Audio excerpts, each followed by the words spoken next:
I don't want to be like an atypical kind of vlogger. I'm not in any way, shape or form. But usually there's places like Chernobyl now. If you go on Chernobyl tours, everything was sort of annotated, let's say, altered to make it more appealing for the kind of tourists. It was there's a word for the type of tourism that Chernobyl kind of encapsulates and people it attracts. It's not danger tourism, but it's something of that sort, I guess. But this really is designed intentionally. Like, there's no need to make it look scarier or darker or more obscene for any kind of touristic purpose. It's really just shit. So this is Enilchek in Kyrgyzstan. I have to say, yeah, like, this is, I guess, a school. Or maybe it's the old school. I'm not sure if it's still used, but like, in fact, no, it's like locked here.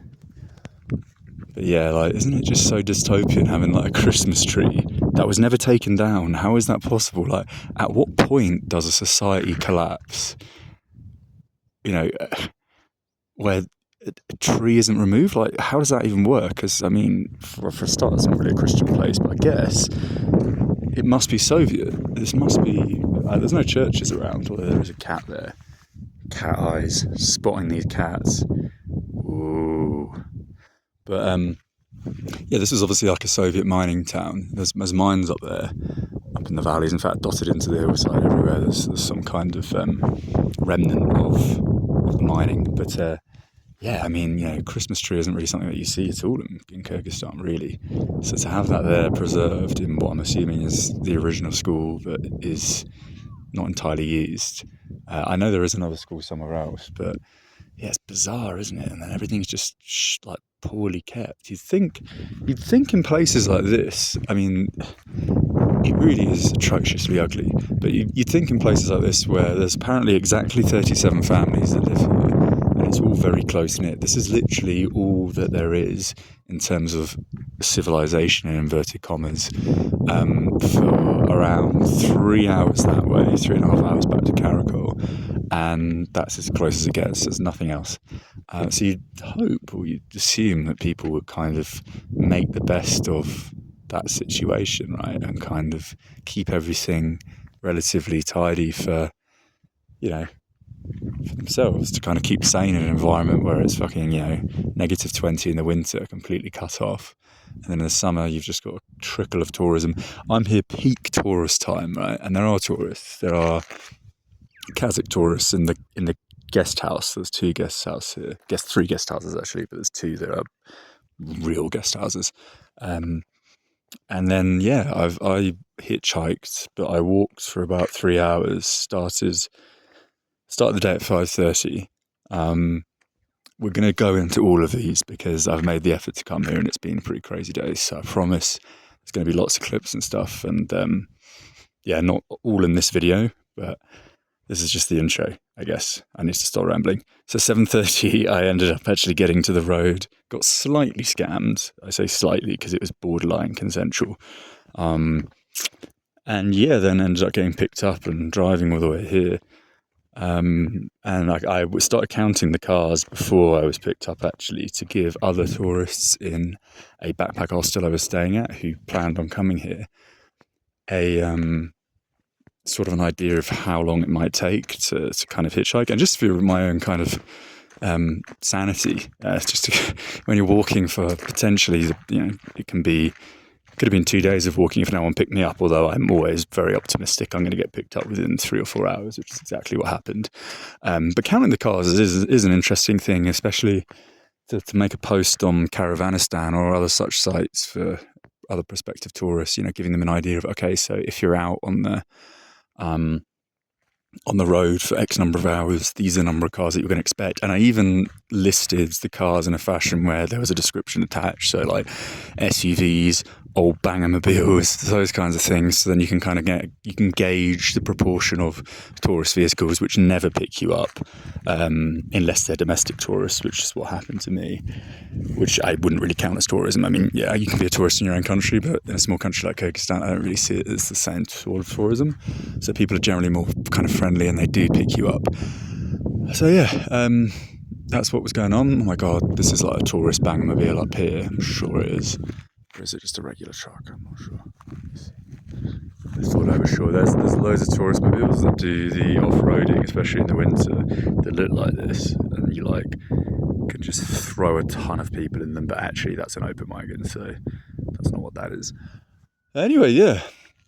So I'll make this video 10 minutes. So this is the kind of iconic view, I guess, of Enilchek that people see, which is just kind of atypical Russian tenement buildings, kind of, I guess, ready to be, they would have been ready for the electrics and the plumbing at the time. And yeah, like many things in and around the Soviet Union, everything collapsed instantaneously. And then obviously the copper wiring and everything of value was stripped from the inside. Window frames, panes. In some places, even the brickwork is gone. In fact, there's an example there. Brickwork being dismantled, and you'll see little kind of pockets of infrastructure around this area because the drivers that I hitched with, and that's a story I'll explain in a second, they drove to the Wild Springs, which is what's really one of the drawing points here, like the kind of natural sulphur springs, and it was just not feasible at all. It was really aesthetically not pleasing. Having been to Elton Arashan Springs off season, pre kind of tourism in Kyrgyzstan in 2017, and again 2021, 2022 around COVID. It's really beautiful. Really one of my favourite places of all time. So kind of there was that expectation that it would be somewhat like that, and I didn't check the pictures this time, but it was just, the fucking setting is horrible. It's really, really awful. And then the fucking sun is absolutely baking now. I'm burned to shit. Lost my hat on the way to the start point, left it in the taxi. So I've just been creaming up all day, but because of the sun hitting it, it was like a kettle. You could not even put your hand in for more than a few seconds, and that burned you, that scalded. So they basically drove all the way, apparently, from Bishkek to here, which is absolutely fucking mad. They must have left at like 5 a.m, chain smoking the whole way, drinking. It was two couples that are apparently best friends. They've been best friends since they were kids. They're all like my age, and so they've been friends for like 30 years. And yeah, in the end, it got really awkward. Actually, it was really kind of like, I never like to kind of outstay my welcome. And in this instance, I didn't hitch a lift in the sense of I was standing on a road, kind of flagging cars. I never do that ever. I just walk and people stop. I just don't like the idea of begging, sort of. It's just not really appropriate. I'm not saying I don't flag cars, or sometimes I do if I've been walking for a fucking shitload of time and there's a fucking ascent and I'm like, fuck this, so I'll give it flag, but generally I absolutely don't. So they stopped when I was walking, and they're all very friendly, and it's super friendly, almost like extreme kind of personality kind of disorder friendly. Chain smoking, drinking, we're all chatting away, and then kind of, I guess, the energy started to fizzle away, especially if you're driving for like 10 hours. And one of the women, so it was two guys, two women, one of them was super friendly and the other one was just like a total bitch. You could just tell she didn't like me. I just don't know why, but some people are just like that. And I understand, if it wasn't like consensual to pick up a kind of hitch, some people just don't like that, especially as it's holiday for them, having an extra person in the car, which meant that the other lady had to squeeze in the middle, which she was totally content with. But yeah, I can kind of see how that would be irritating if they weren't kind of kept in the loop as to that being a possibility beforehand.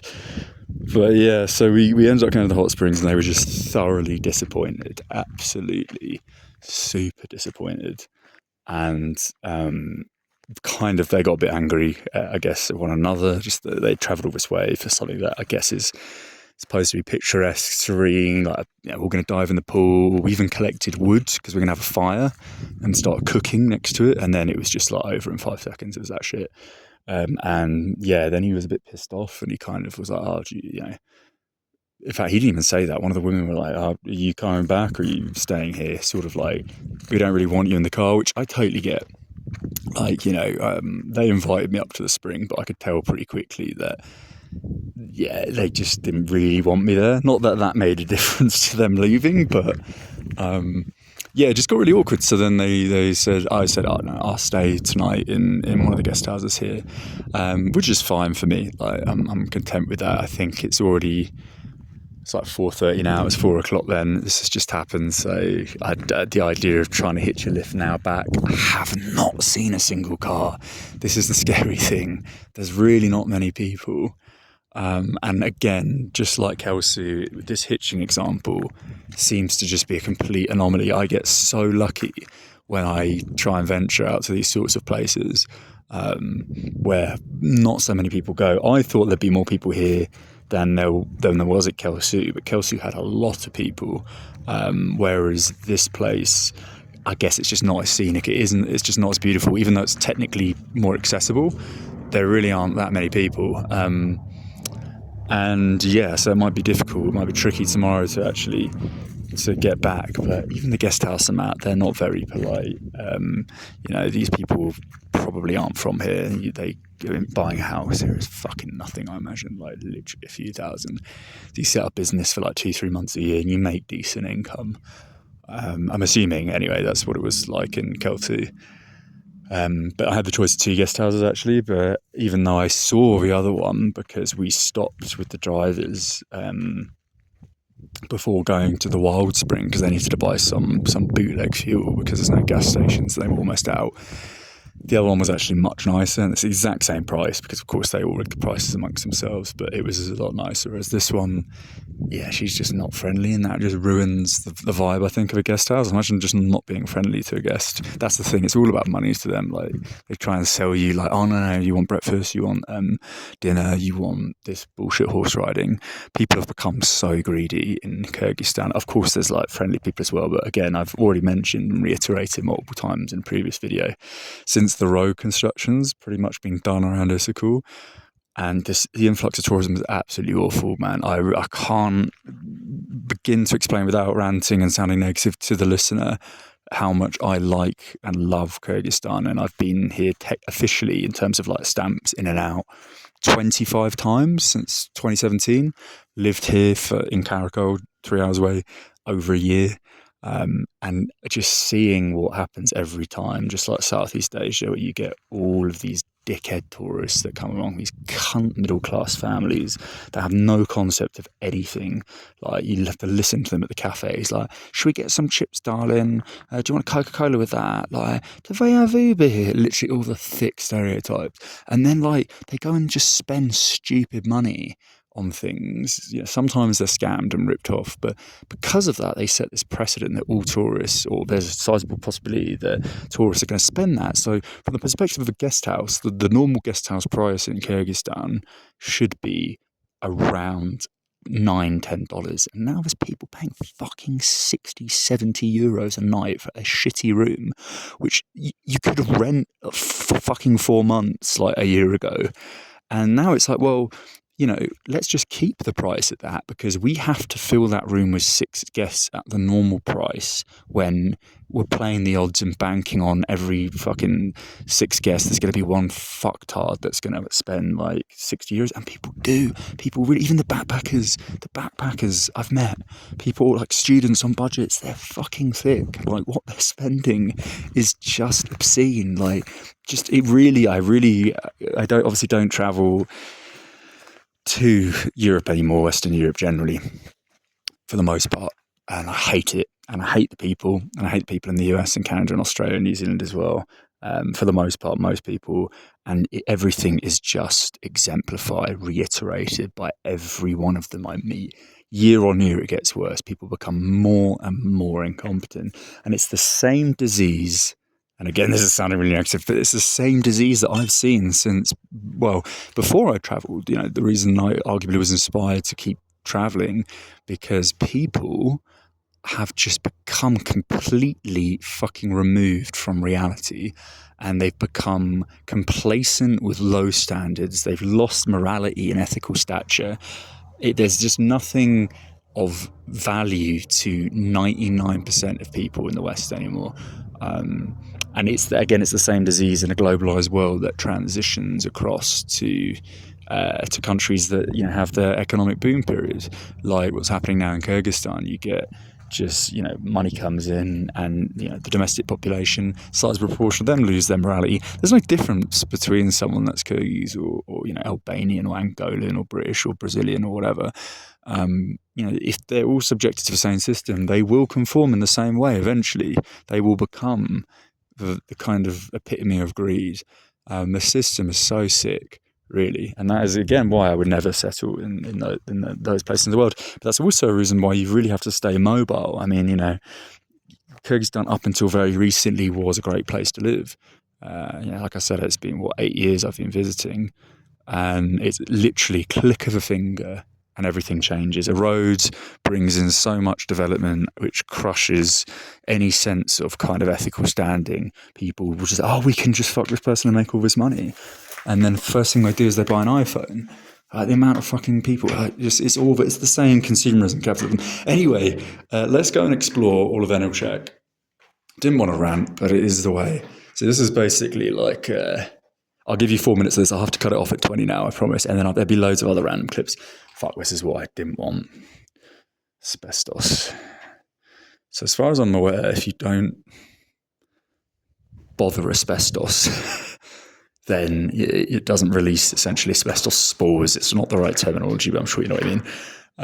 So yeah, all of this, as far as I'm aware, everything was pretty much done. Look, there's all the wiring. So everything was pretty much good to go. They'd done the plumbing. All of this would have been brand new. The light fittings, the electrics. This was all done. I mean, it doesn't look that old, I'll be honest. It really doesn't look, the Soviet Union collapsed. 1991, 1989, I should know that. That's appalling. But yeah, it really doesn't look like it's 35 years old. I mean, the plumbing does, but yeah, everything was just stripped. I mean, the amount of money that people would have made from this, 37 families, I guess there would have been more at the time. And I'm assuming maybe the people that actually benefited from stripping all this stuff out probably don't live here anymore. It really is an authentic dump. I'm not exaggerating. It's not made in any way for tourism. This is just an absolute shithole of a place. I can't. And it's just, another example. So you see like this house here. So one of those is situated like 10 meters away from, no less, like 5 meters away, literally opposite one of the guest houses that's relatively new. And they're just using it as a fucking dumpster. Like literally, you look through the window pane and it's all just fresh bottles and cans. And it's like, just dig a fucking hole, man. Like you live there. It's not as if they have a lot to do. They really don't. I promise you that. Like before this little sprinkling of tourism came about, a year ago, there were no guest houses on Google Maps. These 2 guest houses are brand new. The infrastructure that they have, which is literally kind of like a brand new extension to the property, is like this year. It's fresh. So before that, the wife would have been at home, the husband would have been doing something, because that's how these traditional cultures work. I say traditional loosely, but just fucking like, a woman can dig a hole. It's not uncouth. Or just burn it in a place. I know there's no infrastructure for for getting rid of all this kind of stuff in a kind of sanitary fashion, but you can make the most of the situation and just fucking burn it and chuck it outside your house. It's like in India, prime example, not just India, places like Bangladesh as well. So many countries where people just fucking throw trash outside their own house. They will literally shit outside their front door. It's like, and you'll say it's lack of education, but it's really not. People are cunning enough to set up a fucking guest house, put it on Google, start making bank. It's just a fucking lack of etiquette, really. It's just this. There are people in the world, I've come to learn, And people can pretend to be like sociologists and wanky anthros on some fucking gap here in the Amazon, talking about, oh no, yeah, I studied this culture, which is so fucking patronising for ages. But the reality is everyone's the same. And that's the most fucking ethical view you can have. Everyone is the same. And when people are put in certain situations, they become trashy. And that goes back to what I'm saying about the West actually diminishing in said etiquette. I love this, like literally, like fucking drilling through the floor, getting all those copper cables up. Anyway, I'll 5 seconds. I'll post loads of these up. I've got the rest of the day to fuck around, and I'm going to go over there as well.